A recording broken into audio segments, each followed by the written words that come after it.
영적 세계를 기록한 성경이라는 말씀 제목입니다.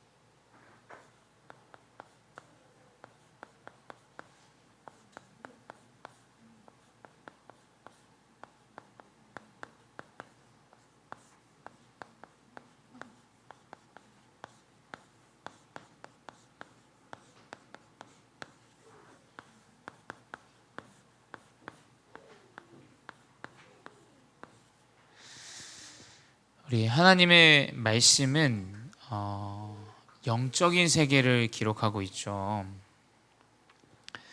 성경에는 뭐 영적인 부분만 기록되어져 있지 않고 육신적인 지혜도 사실은 기록되어져 있습니다.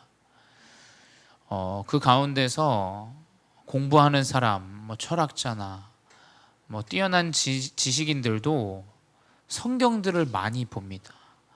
왜냐하면 성경은 일단 역사가 베이스예요.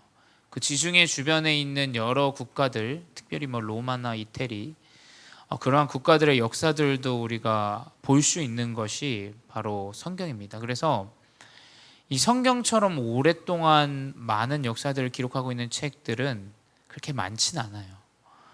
그래서 이 성경이 오랜 역사들을 기록하고 있는데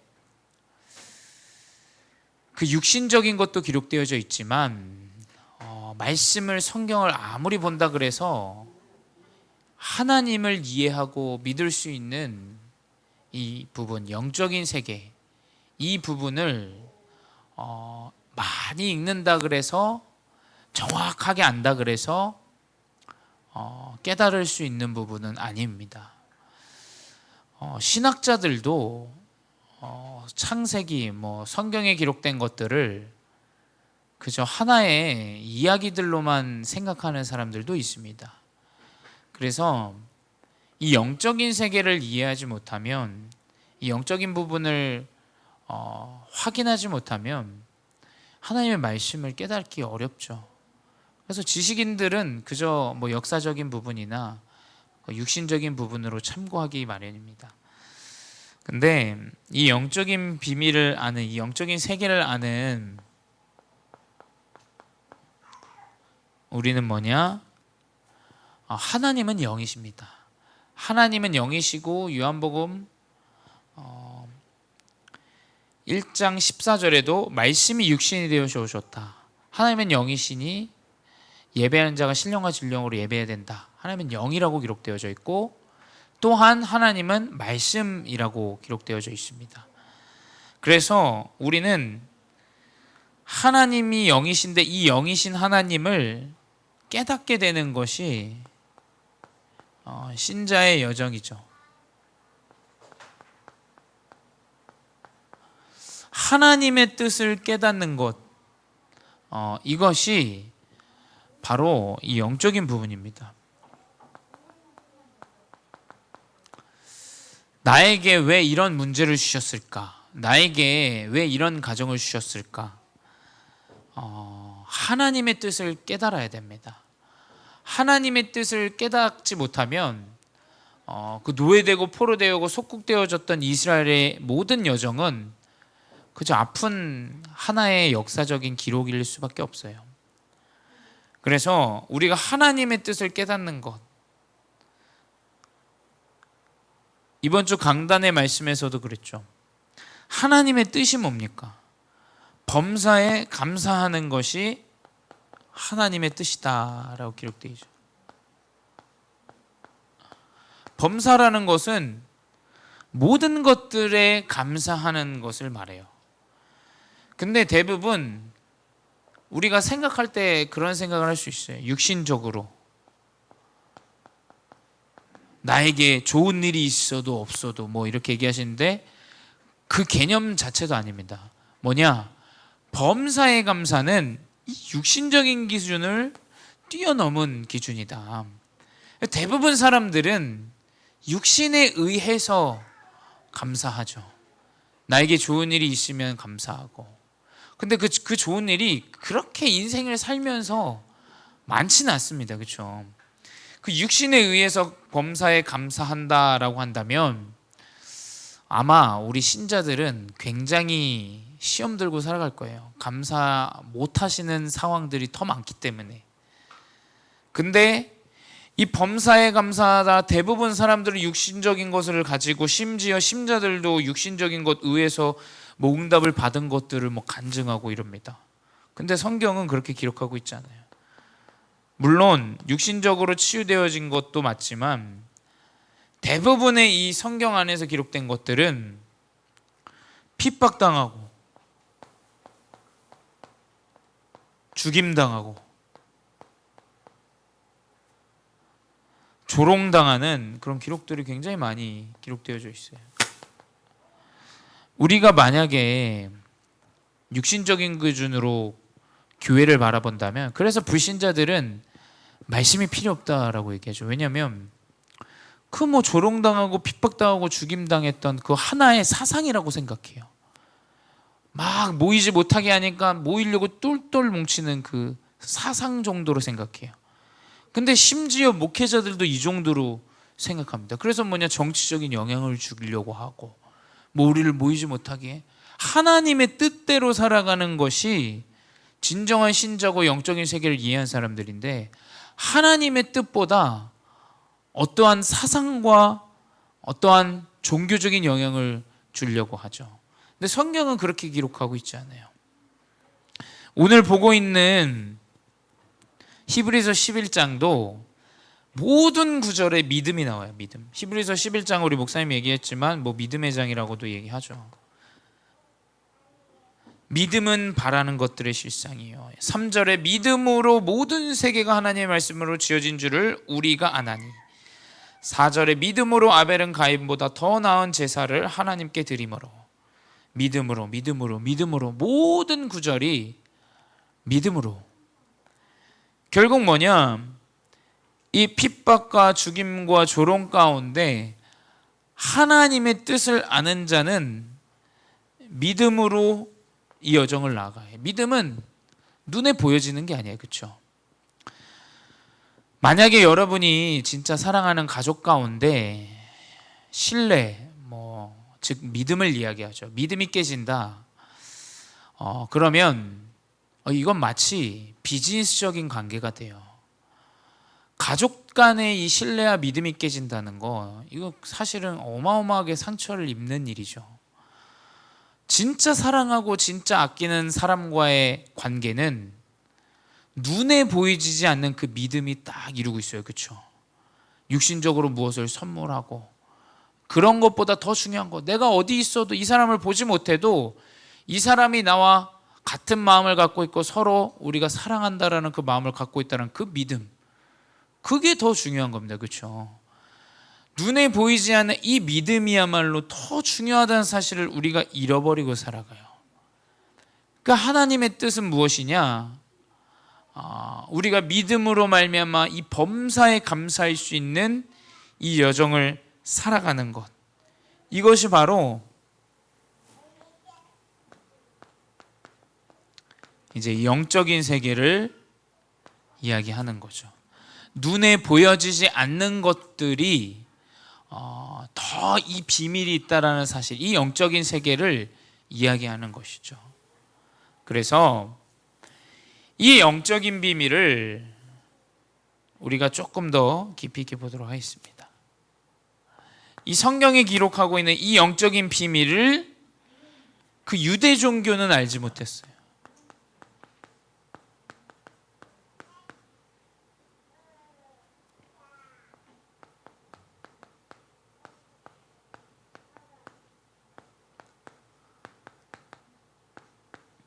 유대 종교가 어떤 걸 몰랐냐?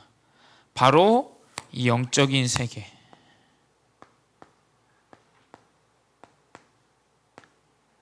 창세기 1장 27절, 하나님의 형상대로 사람을 창조하시되 남자와 여자를 창조하시고, 창조와 창세기 3장에 뭡니까? 이 창세기 3장 사건, 타락의 사건을 전혀 이해하지 못하고 있었어요. 당연히 이 영적인 부분, 하나님이 인간을 창조하셔 형상대로 창조하셨다는 걸 모르니까 스스로의 이 우리 국가만, 나만 이 잘못된 사상이 들어가게 되죠. 이 타락을 모르니까 어떻게 되냐? 이 정확한 그리스도전한 원죄에 대해서 알지 못해요. 그래서 원죄에 대해서 알지 못하니까 하나님이 주인이라는 사실을 알지 못하고 스스로가 만들어 놓은 율법 자체도 스스로 속이게 되고 스스로 그것을 가지고 누군가를 정죄하게 되는, 그래서 이 원죄를 전혀 알지 못했다라는 거예요. 하나님 떠나서 주인을 잃어버린 그 상태, 이 영적인 상태를 알지 못하는 상태로, 그러니 어떻게 됩니까? 이 구원에 대해서 알지 못했어요. 이 사람들의 개념은 구원은 율법을 잘 지키다 보면 구원을 얻는 줄 알았어요. 근데 그것이 아니죠. 그 육신적인 율법은 행위에 불과해요. 행위에. 그것을 가지고 사람을 책망하고 그것을 가지고 법적으로 뭔가 효력을 줘서 사람에게 문제를 가져주는 여러 가지 상황들이 주어졌죠. 왜냐? 정확한 구원에 대해서 알지 못했기 때문입니다. 구원에 대해서 알지 못한 게 뭡니까? 구원의 내용을 몰랐죠. 내용이 뭡니까? 그 구원의 중요한 그 주제가 되는 이 그리스도, 요한일서 3장 8절에 하나님의 아들이 오신 그 이유는 모든 흑암의 세력들을 멸하기 위해서, 이 그리스도에 대한 내용을 전혀 알지 못했어요. 그래서 어떻게 됩니까? 구원의 내용을 모르니까 어떻게 됩니까? 구원의 시작도 알지 못했어요. 구원의 시작은 율법이 아니죠. 창세기 3장 15절에 여자의 후손 그리스도에 대한 이 부분을 알지 못했다는 거예요. 창세기 사건 자체를 몰랐어요. 3번에 구원의 방법을 알지 못했어요. 구원의 방법이 뭡니까? 요한복음 1장 1절에 말씀이 곧 하나님이시니라. 요한복음 1장 14절에 말씀이 육신이 되어 우리에게 거하시매. 하나님의 말씀에 대한 부분이 전혀 깊이 있게 알지 못하고 율법으로만 자리 잡고 있었죠. 네 번째 이 구원의 유일성을 몰랐어요. 구원의 유일성 뭡니까? 요한복음 14장 6절에 내가 곧 길이요, 그리스도만이 길이 되고 진리 되고 생명 된다라는 이 정확한 유일성을 알지 못했죠. 다섯 번째 뭡니까? 이제 이 구원의 완성, 영접하는 자 곧 그 이름 믿는 자. 요한복음 1장 12절에 영접하는 자 곧 그 이름을 믿는 자들에게는 하나님의 자녀가 되는 권세를 주셨다라고 기록되어 있죠. 그래서 이 육신에 완전히 붙잡혀 있는 사람은 이 영적인 부분을 전혀 깨닫지 못하고 유대 종교처럼 완전히 이 육신에 붙잡혀 있어요. 그래서 이 영적인 사실을 전혀 알지 못하고 그리스도에 대한 해답을 전혀 알지 못하죠. 두 번째 그 영의 세계를 이해하지 못한 그 결과가 어떻게 되어지냐? 첫 번째 완전히 종교에 붙잡히게 돼요. 종교에 붙잡히죠. 이 그리스도를 정확하게 알지 못하면 교회를 다녀도 종교 생활하게 돼 있어요. 이 교회를 다니는 그 자체가 중요한 게 아니라 그리스도에 대한 해답을 알아야 되는데, 이 영적인 것을 깨닫지 못하면 종교 생활하게 돼요. 그래서 어떻게 되냐? 유대 종교도 여러 교파로 나눠지게 돼요. 나눠지게 되는데 사두개파, 헬라파, 바리새인, 서기관, 여러 파로 나눠지게 됩니다. 근데 이제 바리새인은 굉장히 전통을 중시하고, 사두개인은 돈 있는 사람들이 이제 다 그 자리에 있는데 전혀 영적인 걸 몰라요. 또 이 서기관들은 직업적으로만 그 자리에서 말씀을 설명해요. 지금 어떻게 보면 지금 우리의 현 교회들의 모습들이에요. 교회들의 모습들. 누군가는 직업적으로 교회를 생각하고, 누군가는 정치적으로 교회를 이용하고, 누군가는 어떠한 율법으로 교회를 이용합니다. 완전히 이 영적인 걸 모르면 교회가 우상이 돼버려요. 완전히 이상해져 버려요. 그리스도 없다. 그럼 완전히 이상한 사상으로, 종교로 이제 접어들게 됩니다. 그 모습이 지금 우리의 현 교회의 모습들이에요. 두 번째 종교를 이 정확한 그리스도를 모르니까, 이 영적인 비밀을 모르니까 완전히 율법에 붙잡히게 돼 있어요. 율법에. 그래서 어떻게 됩니까? 매 순간 그리스도가 행하는 그 모든 것들이 율법에 어긋나죠. 그래서 사두개, 바리새인, 서기관 아무도 그리스도를 믿지 않았어요. 그래서 완전히 율법을 무시한 이 그리스도는 답이 아니다. 저 사람은 처형해야 된다. 그 정도로 나오죠. 이 어마어마한 거예요. 그래서 종교법이 진짜 무서워요. 종교법은 마녀사냥이 왜 일어났었냐? 그 중세시대 때 이 종교법 때문에 그래요. 종교법 때문에. 이 종교법은 그냥 살인도 그냥 쉽사리 저지릅니다. 그래서 완전히 그리스도를 십자가에 못 박는 결과를 갖고 오죠. 또 뭡니까? 영적인 비밀을 모르니까 우상 숭배하게 돼요. 매 순간 이스라엘의 역사는 영적인 비밀을 깨닫지 못하고 우상 숭배할 때 포로되고 습격되고 노예되어졌죠. 그리고 뭡니까? 완전히 사명을 망각해요. 사명을 망각합니다. 목회자가 사명을 망각하고, 중직자가 사명을 망각하고, 렘넌트들이 사명을 망각하는 그런 결과들을 초래하게 되죠. 왜 그러냐? 이 정확한 이 그리스도에 대한 해답이 없이 이 영적 세계를 깨닫지 못하고, 이 영적 세계를 보지 못하고 신앙생활하고, 아무런 사실은 쓰잘데기 없는 일입니다. 정확한 답을 알고 교회 생활해야 돼요. 정확한 답을 알고 헌신을 해야 돼요. 정확한 답을 알고 헌금하고, 정확한 답을 알고 그 여정으로 나아가야 됩니다. 이러한 결과를 초래하죠. 세 번째 결국 이 사명을 잃어버린 이스라엘의 모습은 어떻게 됩니까? 다 아시지 않습니까? 노예되고, 포로되고, 속국되어지죠. 그게 애굽 시대에도 그랬고, 블레셋 시대에도 그랬고, 아수르 시대, 바벨론 시대, 로마 시대, 매 순간 사명을 잃어버린 이 이스라엘의 모습들은 완전히 강대국에 노예되고 포로되고 속국되어졌습니다. 결국 이 영적인 세계를 알지 못하면 완전히 사단에게 노예되고 포로되고 속국되어지는 거예요. 교회도 이상해져 버려요. 이상한 데에 더 집중합니다. 그래서 사단이 장난질하는 게 거의 교회를 가지고 육신적인 걸로, 돈으로, 자리로 이렇게 흔들지 않습니까? 왜 그러냐? 정확한 이 영적인 세계를 저버리면, 사명을 잊어버리면 그때부터 노예로 포로로 속국을 합니다. 사명을 잃어버린 이스라엘 모습이 결국에는 하나님이 이러한 노예 속국 포로로 전도를 회복하시죠. 전도 운동을.